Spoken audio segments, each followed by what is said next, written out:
Good to go? Good. Good morning. On behalf of the province of Manitoba, I offer sincere condolences to the family, friends, and community members who lost two of our own. The news of this loss of life changes what was an emergency into a tragedy. And as Manitobans, we join those affected in your time of mourning.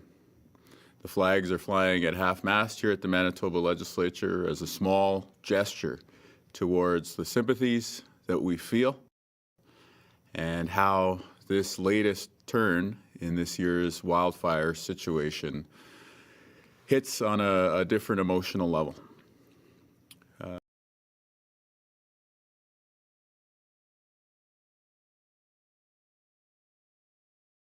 And responding to the call of duty above and beyond. And I know that the average everyday Manitoban is talking about what's happening, and we're changing our plans for this coming long weekend. And so a big part of the message today is asking folks who I know want to do the right thing and want to do what we can to help to listen to evacuation orders.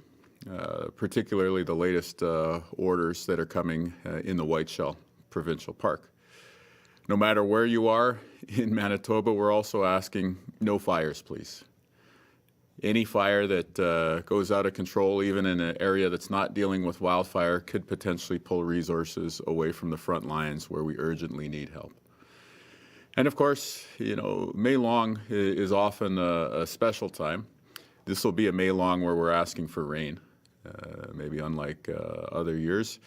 But whatever we can do to ensure that emergency services and first responders can help respond to the very serious situation in Manitoba right now are things that we can do as the average everyday Manitoban to help make a difference for our fellow provincial citizens through their times of need right now.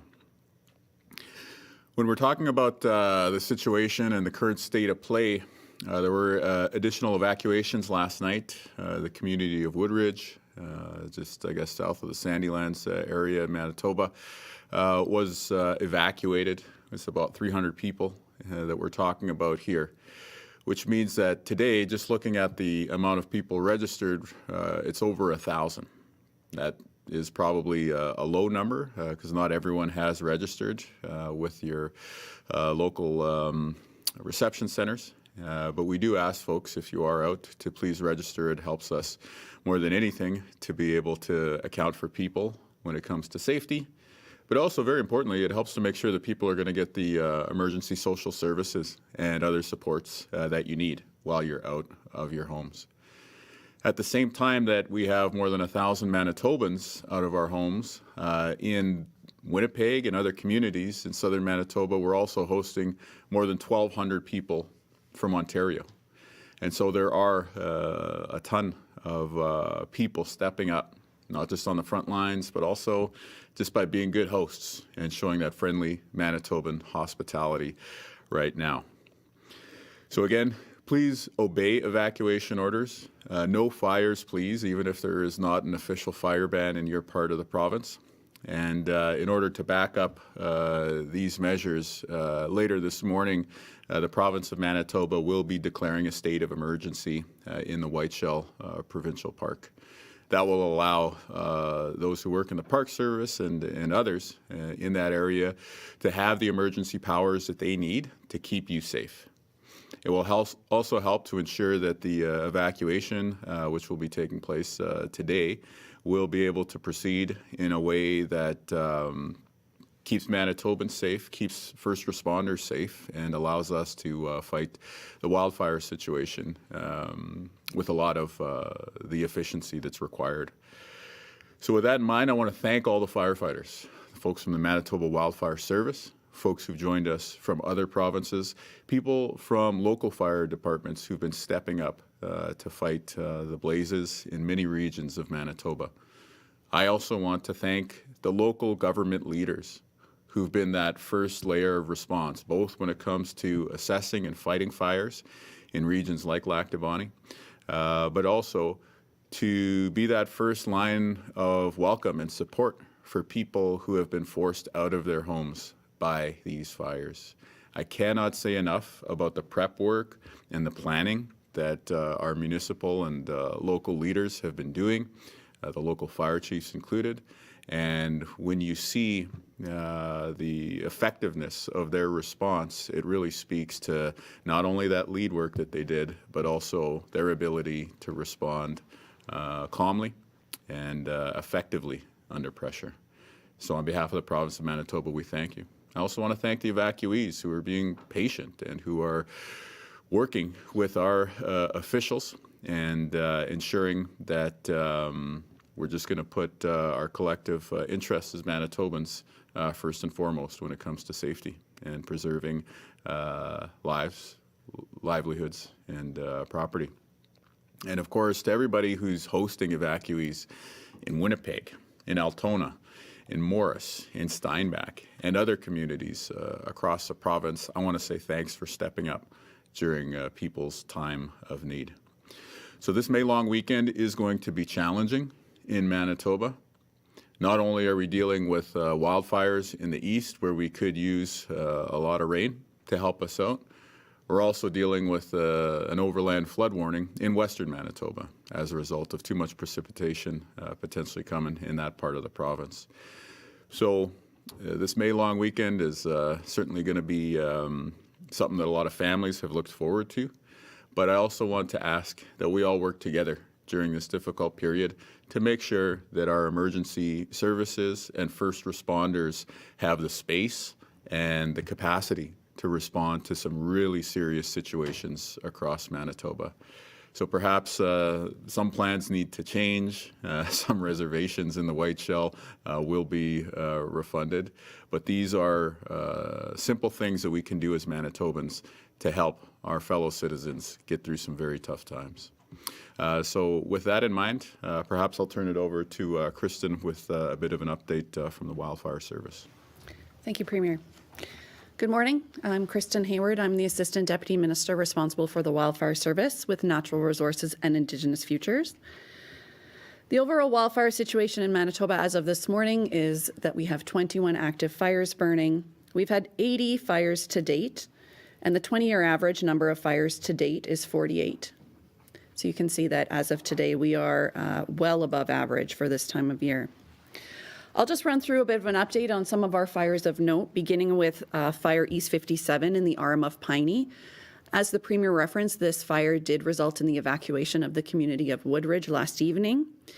The fire is currently out of control and around 7,000 hectares.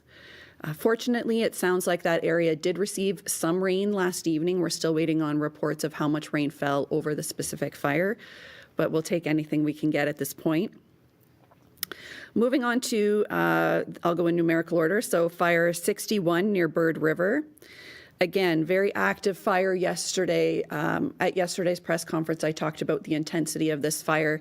It remained very intense throughout yesterday. Thick smoke was really hampering our efforts to get on top of the fire with air support. So we shifted our focus to value protection efforts for the properties where it was safe for us to get in and do that work. That fire is still expected to be over 100,000 hectares. I don't have a current updated map on the size of that fire for you this morning. Fire 62 near Lac du Bonnet is still listed as out of control at about 4,000 hectares. Crews have been able to make good progress on that fire. It hasn't been as intense as the Bird River fire, so we are able to put a lot of resources on that and make good progress, but I will still remind folks it is out of control and an active wildfire zone, and we need people to stay out of the area. And then finally, Kenora 20, which we are going to be numbering in Manitoba as East 63. That's the fire near Ingolf, Ontario. Ontario's map shows the fire is about 23,000 hectares. It is out of control. The focus on both sides of the border has been on value protection. Ontario has been doing value protection of properties there for a number of days. On the Manitoba side, on the White Shell, we are doing assessments of which properties need to be protected and deploying resources in collaboration with the Office of the Fire Commissioner to start some of that work. The fire has crossed the Manitoba border. I don't have, at this point in time, an update on exactly how far into Manitoba it moved overnight last night, but that information can come out throughout the day. And then finally, I'll just mention, we currently have 40 firefighters from BC in the province. They've been deployed to the West 4 fire at the Paw and OCN. There is still some important work that needs to happen on that fire to ensure that any hotspots are taken care of. So crews are finishing up some of that work right now. If there is an opportunity to redeploy some of those staff to the eastern region, we are certainly looking at doing that. We are grateful to BC for their support. And yesterday, we also made a request through the Canadian Interagency Forest Fire Centre for an additional 80 firefighters to come to Manitoba. We are hopeful that we will be receiving those from across Canada. All jurisdictions participate in that resource exchange, but I don't have any details at this time on confirmation of how many or where they will be coming from. Thank you. Thanks. Well, we'll go to Christine with an update from emergency measures. Thank you, Premier. So Manitoba EMO does continue to coordinate response with local authorities, provincial and federal partners. We have deployed regional emergency coordinators to the RM of Alexander, Lac du Bonnet, and the RM of Piney to provide support to those local authorities in coordinating their response. Today, we have announced closure of the White Shell Provincial Park to come into effect at 9 a.m. Everyone will need to be out by 1 p.m. today. So we are asking Manitobans to please cooperate with park officials and local authorities in exiting the park at 1 p.m. Please listen to their directions. And we are asking Manitobans to please provide space to those responding to this event. Like we said, this situation is very dynamic. We are asking Manitobans to monitor messaging from local authorities and to heed their advice and direction and not delay responding as they direct you to. Thank you. All right, thanks to you both. We can open it up to questions in the room here. Monsieur Quenou, quel est votre message pour les familles et les personnes affectées par les feux? Bien, premièrement, je suis très désolé de ce qui est arrivé. Toutes nos condoléances sont avec les familles et puis les amis qui ont perdu ces personnes. Et puis, en tant que le premier ministre du Manitoba, quand on perd de la vie, ça change une situation d'une situation d'urgence à une tragédie. With two people losing their lives, and we're hearing other stories of people leaving these areas and having very close calls, should evacuation orders, or could have they been issued sooner? I think the first thing that comes to mind is, as I just said in French, what comes to mind is that, when you lose lives, it changes the situation from an emergency to a tragedy. And when we have local leaders stepping up and declaring that an area needs to be evacuated, when you have firefighters going into areas like that and putting themselves in danger, I think it's very, very important for the rest of us as Manitobans to show respect for that work and to just give the space for that to proceed. And so I think the big message that we have here today is this is a really serious situation we're in Manitoba right now. And the average person I know wants to help. How can we do so? Let's just follow the orders, work with officials, whether they're provincial or local government officials, and make sure that we're doing what we can to keep each other safe. Why weren't evacuation orders sent out to people's cell phones? I mean, I know some of these areas won't have cell service, but is that something that could have been done in this situation? That is a tool that has been part of the discussion of being used. When we talk about the response, we're talking about following a plan that has been set up and drilled and practiced. And because of that prep work, we don't necessarily want to change, I guess, the MO unless there's a serious, call for that to happen. So I can tell you that the idea of putting out an emergency alert was part of the discussions that we've had. But in the first instance, we go with the plan that's been drilled locally. There's some confusion that kind of cropped up yesterday with the Whiteshell evacuation orders. Can you just explain the reasoning for evacuating the entire park? As some people in kind of the south area, Falcon Lake, might think that the fire is still far away. Just explain the reasoning behind evacuating the whole park. Well, I could provide a bit of a maybe an operational, but then I can talk about the big picture explanation behind that. And you know, Christine, I think, did a wonderful job yesterday explaining why this order was being triggered. So we hear the on-the-ground local expertise of people who work in the park. And, you know, they give us an update there. It's a very serious situation.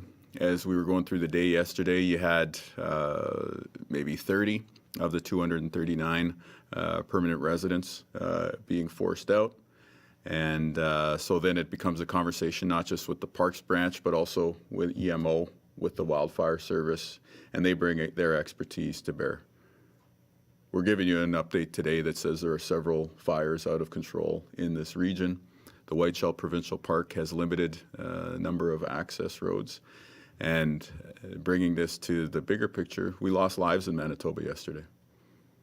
This is a serious situation, and I think everyone will understand that we are going to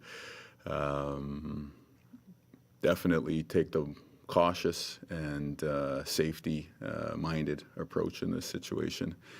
And so that's why, beyond the update that was shared yesterday about the closure and evacuation, we're going that additional step of declaring a state of emergency in the Whiteshell, which will give additional powers to be able to just ensure not only that the evacuation moves forward, but as we fight fire in the region, that the firefighters are able to do what they need to do in order to keep people safe and to protect structures and to do the value protection, as you hear spoken about.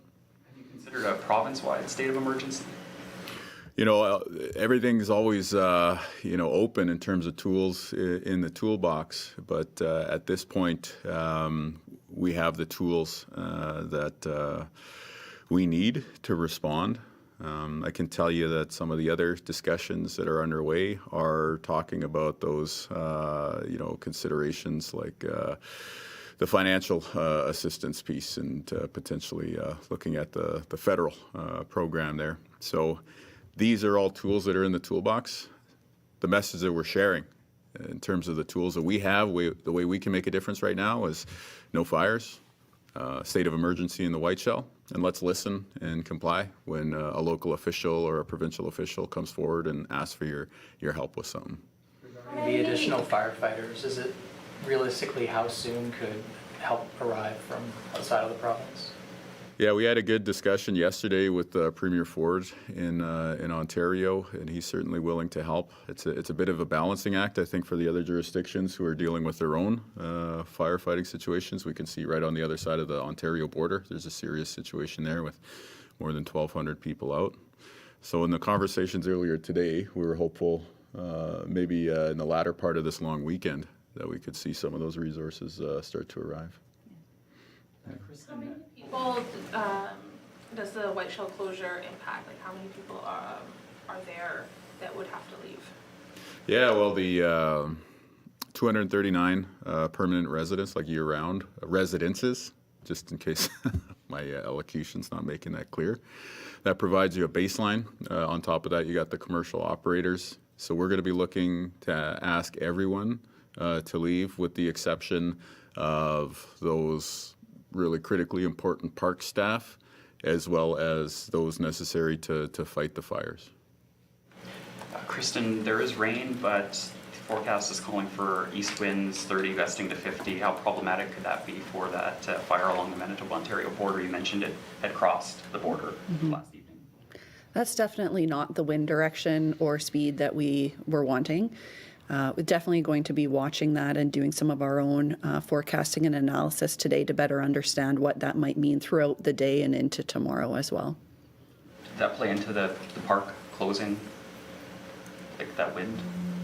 Certainly, whenever we make recommendations on actions that need to be taken, we look at what are the current conditions, the forecasted conditions, what is the resource capacity, what are we expecting in that area for, in this case, it's a cottage area, the May long weekend, looking at that and how that could possibly impact our ability if something happened. So definitely weather and that forecast is something we're always looking at when making those types of recommendations. You commented yesterday about the rain that was predicted. Maybe it might not be enough to make an appreciable difference. Has that changed, or is that still the outlook or the view for the days ahead? It's pretty consistent still, unfortunately. Yeah, we're a little jealous of what the southwest corner is getting for rain today. Okay, we can take questions from Zoom now. Thank you, Premier. 3 reporters on the call. We'll start with Juliette from Radio-Canada. Yes, hi, bonjour. Est-ce que vous pourriez répéter le nombre de pompiers que vous espérez avoir qui puissent venir en aide dans la province? Puis quand est-ce que vous espérez avoir voir ces ressources arriver? Oui, certainement. Il y a déjà 40 pompiers qui sont ici du Colombie-Britannique et puis nous remercions cette province pour nous aider. Hier, j'ai parlé en grand détail avec le premier ministre de l'Ontario, M. Ford, pour lui demander d'aide aussi. Et puis, nous espérons d'à peu près 80 plus de pompiers pourront nous joindre par la fin de cette fin de semaine de congé.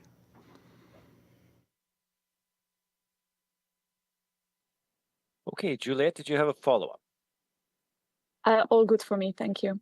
Okay, merci. Moving next to the Brandon Sun and Alex. Hi, you had mentioned Altona, Morris, and Steinbach were places that evacuees are going, but is there anywhere else that people are going to, and what's being done to make sure they're safe and taken care of in a new place? No, definitely there are evacuees in Brandon as well too. And so given the scale of the response here, we're looking at so many communities across the southern part of our province, from Brandon to Winnipeg, Altona, Morris, Steinbach, and others being hosts for evacuees right now. We're doing a lot, and it really depends where folks are coming from. I'd say the large majority of folks who've come to the province from northwestern Ontario will be receiving support from the Canadian Red Cross. One of the challenges is that perhaps not all of those folks are registered with the Red Cross right now, but certainly if they're able to do so, that'll help us be able to match them up with the appropriate level of support.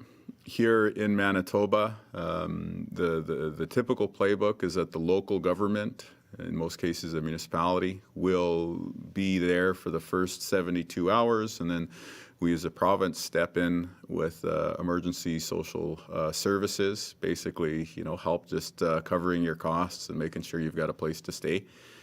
And that was certainly the response when we were responding in the PAW region. That has been the response in the Lac du Bonnet region. Overnight, though, when we talk about Woodridge and the RM of Piney, there was a quick ask for help there, just saying this situation really requires the province to step in. And so we were responsive to that, and we did so right away. So the emergency social services in that southeastern response is coming from the provincial level, with, again, the local government doing a really important job of going door to door and making sure that folks knew that there was an evacuation and that they were being asked to leave. So really it's a coordinated response. And when you look to the folks up here, the professionals in the nerve center of our provincial response, whether that's EMO or the Wildfire Service, the Office of the Fire Commissioner, or you talk about the people on the front lines, the firefighters, the local government officials, we got to say thanks because they're doing an amazing job.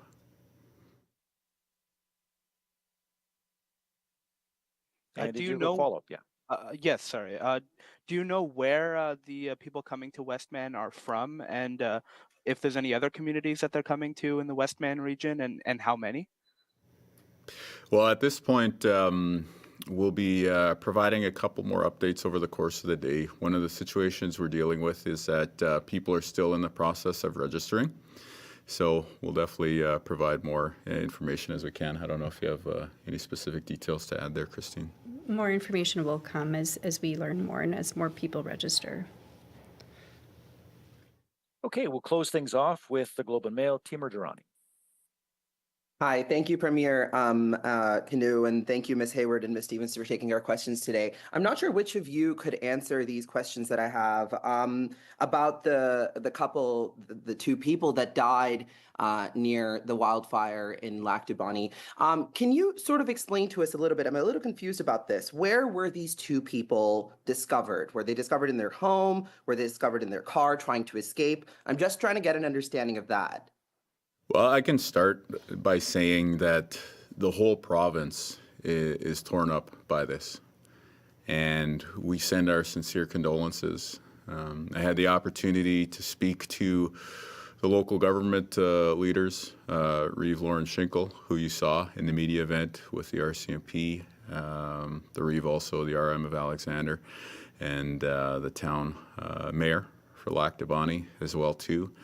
And speaking to each of them, there's connections.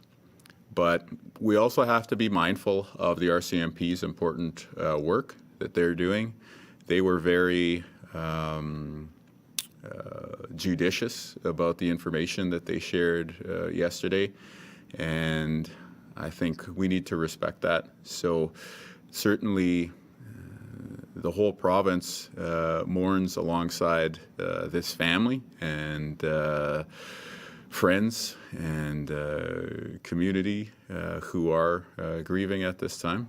And part of us extending our sympathies has to mean being patient with what can be shared and talked about publicly. As a follow-up to that, I just want to make sure, I understand that, Premier. I'm trying to make sure of this partly because, there are other wildfires we're talking about. We're talking about the fact that Lac du Bonnet is not the only area impacted in this way. There may be other situations where this type of a concern could arise where people could be trapped in this way. So I guess as a follow-up, I'm trying to understand, how is it that emergency personnel knew these people were trapped? Did they call them? Did they try to call someone else? How is it that they knew that part? I know that they're being judicious about this, but do the emergency personnel right now that are working on these wildfires in Manitoba know what happened here so that they can learn and make sure this doesn't happen again to other people? I mean, deaths during a wildfire are very uncommon in Canada.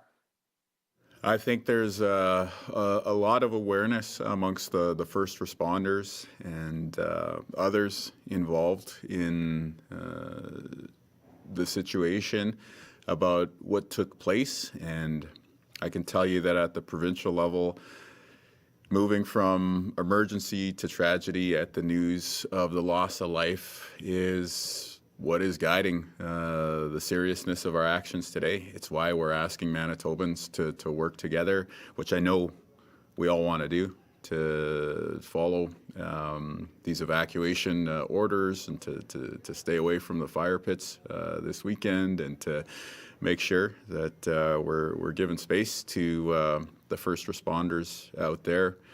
I think in this particular situation, I'd point to the comments of the RCMP yesterday. Again, we knew that these two folks needed to be looked for, and as the RCMP shared, when that possibility opened up, that was pursued. And so it just outlines the seriousness when you have the human dimension outlined for you in such stark terms. It doesn't get more serious than loss of life. And in this case, we lost 2 of our fellow Manitobans. So we're heading into a long weekend that is going to be challenging. You have a flood warning on the west side of the province and numerous out-of-control fires on the eastern side of the province. So what can we do as the average Manitoban who may just feel caught in the middle? We can work together, what we always do, to respond in emergencies. And we'll get through this period, and we'll do so also by calling on some of our provincial and territorial neighbors for some help, and knowing that they'll step up the same way that we step up for them in other times of need. Thank you, Premier. This concludes Zoom. Thank you, Zoom. Is there anything further in the room here? What was the cause of the fire in the Lac du Bonnet area? I know the website says it listed as human activity, but has it been determined the exact cause? Yeah, I don't think we can really specify too much more beyond what's on the website right now. Yeah. It's being investigated, so. I appreciate it's still an active fire zone, but are there any estimates at this point how many structures, homes, cottages have been lost in these fires at all? Yeah, I think one of the considerations we have when we talk about safety is let's keep each other safe this weekend by observing the state of emergency declared in the Whiteshell. But let's keep our first responders safe too. And part of what that means is because the firefighting situation is so serious, we want to make sure that all of our wildfire firefighters as well as the local firefighters are being kept safe. And so there's an awareness that there's a lot of structures that have been lost. There's a pretty good idea of where those are, but it's not yet safe for us to be able to get in and get that full count. Yeah. Just Any clarifying additional- what you've, oh, sorry. Any additional detail, I know we're still waiting on autopsies, but any additional details you can provide about the 2 people that were found?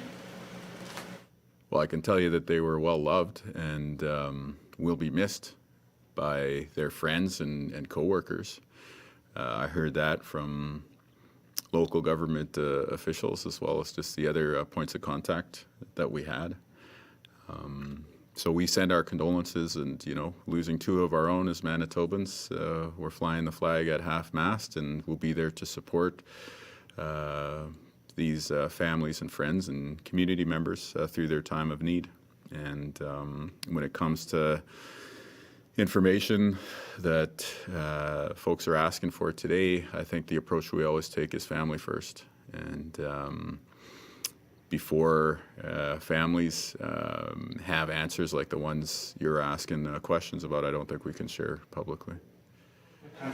And I'm just trying to clarify what you said sort of about asking Manitobans not to light fires this weekend. Are you enacting a province-wide fire ban? Is that something you can do? No, there's a number of local fire bans in place, but the point has been made by people who are fighting the fires is it would be great if we don't have to get pulled away from the front lines to deal with a blaze in some other region. So again, it's a May long with no campfires, no bonfires. If we can do that, no fireworks, that would be helpful. It's a very serious situation. We've lost 2 lives in our province. To really underline it, it's going to be a May long that's different in a lot of ways. No bonfires. We'll be asking for rain in all parts of the province, except of course for Westman, where they're dealing with a flood warning. And yeah, we could use some help with the morale on the front lines too. So go Jets, go. Which fires are threatening the Whiteshell? When you look at the map, the fire by Nopaming is north of it, Ingolf is east of it. Can you be specific? Yeah, the other thing I would point out is the limited road access into the Whiteshell as a whole, like the limited number of access points, and heading into a long weekend where typically tons of people would be heading into the Whiteshell. So part of this is preventative, to ensure that we don't have that large number of Manitobans heading into a region with some threats from wildfire right now, and that's happening against the backdrop of a really, really bad outcome in the Lac du Bonnet region. So the specifics, I don't know, I'll turn it over to you. Sure, thanks. Yeah, so that Kenora 20 fire, the fire near Ingulf, we're going to be calling that Fire 63. That one is the primary risk for what we're calling the white shell. So that would be our main concern for that area at this time. The Bird River fire is a bit north, so it's more impacting the Nopaming Provincial Park area. And that one's close to still. It is. Thanks, folks. Good. Can I ask one more? All right. When the time is right, Mr. Premier, will you head up to the Lac du Bonnet area and any other areas affected by fire? Yeah, I will. Yeah, that might occur today, but again, don't want to get in the way at the same time. So we can keep you in the loop about that. Yeah. All right. All right, thanks so much, everyone. Thank you. Stay safe.